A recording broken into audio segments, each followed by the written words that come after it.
All right, future TExES educators, let's talk about it. Let's talk about a section of the TExES exam that can feel, well, a little daunting. Music Competency 002. If you're feeling a bit overwhelmed, hey, don't worry. In this explainer, we are going to break it all down and give you the tools you need to walk in on test day feeling totally confident.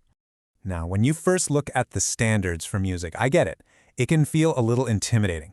But let's just reframe this right now. The exam is not, and I repeat, not testing whether you can be a concert pianist. It's testing whether you can be an effective and engaging music facilitator for your students. And trust me, that's a huge difference. So, to make this all feel way more manageable, we're going to structure our review today by building what I like to call a music teacher toolkit. We're going to focus on 3 core tools, 3 key pillars of understanding that will make this content digestible and, most importantly, super easy to recall when you're sitting in that exam. Okay, so let's dive right in. Your first, most foundational tool is simply understanding the language of music. This is your core vocabulary, the what behind all the sounds your students are going to hear, read, and create. The exam absolutely 100% expects you to know terms like rhythm, melody, and tempo. But here's the real key. It's not just about memorizing a definition. It's about knowing how you would teach that definition to a 6-year-old. And this slide? This is a perfect example of what we call teacher talk. See, instead of just defining rhythm from a textbook, you're modeling it. You're making an abstract idea physical, something a first grader can actually do. It's an action, not just a word on a poster. That's the stuff they're looking for. Okay, let's look at another one, dynamics. This is a core term you'll need to know and be able to demonstrate in a classroom. And again, the definition itself is pretty simple, but it's the application where you're really going to score points on the exam. And boom, there it is again. You see the method in action, right? You're not lecturing on the Italian terms forte and piano. You're leading an activity that students can feel in their own bodies and perform with their own voices. This is what active, effective instruction looks like. So the crucial point is this. For every single one of those core musical terms, you need a simple, active, and kid-friendly way to explain and demonstrate it. This table here gives you some great starting points to help you develop your own go-to teacher talk examples.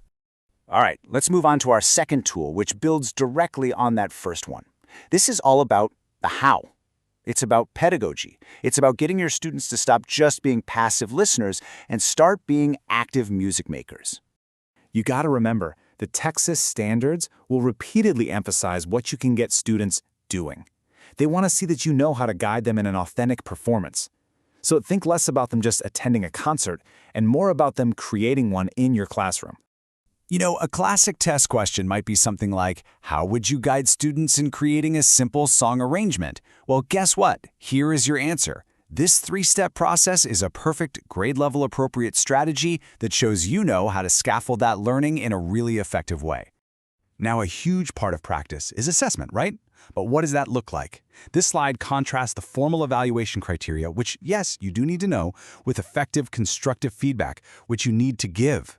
The exam wants to see that you can foster a positive, creative classroom, and giving specific, encouraging feedback is exactly how you do it. Okay, our final tool. This is the one that connects everything to the bigger picture. This is the why behind the music. You know, why does this song sound this way? Why is it important? And why are we even learning it here in our classroom? For this exam, you absolutely must be able to identify how music reflects the specific heritage of the United States and, this is crucial, of TExES. Being familiar with these genres and what they mean culturally is honestly a non-negotiable part of this competency. This slide makes such a critical point. In an elementary classroom, music is not an island. It just isn't. The test will expect you to show how you can integrate musical concepts with all the other core subjects. Can you use rhythm to teach fractions in math? Yep. Can you analyze a folk song during your ELA block? For sure. The answer has to be yes. Okay, so we have our 3 tools, the language, the practice, and the world of music. The big question is, how do they actually work together in a lesson plan and, maybe more importantly, in your answers on the exam? Here it is. This is your core teaching philosophy for Competency 002. This single sentence is your guide. You use the vocabulary and concepts, that's the language, within active music-making activities, that's the practice, to build those deeper cultural and academic connections for your students. And that's the world. All right, before you walk into that testing center, let's do one final check of your toolkit. Think of this as your last-minute self-assessment, your final confidence boost. I want you to run through these I can statements.